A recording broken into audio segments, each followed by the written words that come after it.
How to sync your Facebook friends with TikTok. Start out on your profile page.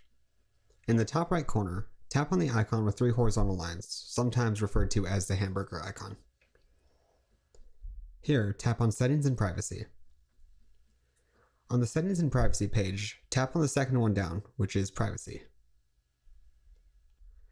At the bottom of this first section, the Discoverability section, tap on Sync Contacts and Facebook Friends.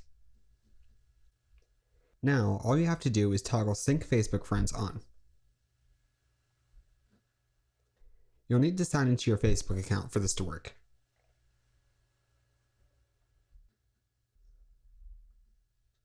After you sign in, you may need to approve the login. Facebook may send a notification to your device, send a code to your email, or something else entirely. It'll tell you what you need to do here. After that's done, the Sync Facebook Friends will be toggled on, and that'll be it. If you want to turn that off, go back to this page, toggle Sync Facebook Friends off, and then tap on Remove Previously Synced Facebook Friends. That's all there is to it. Before you go, check this out.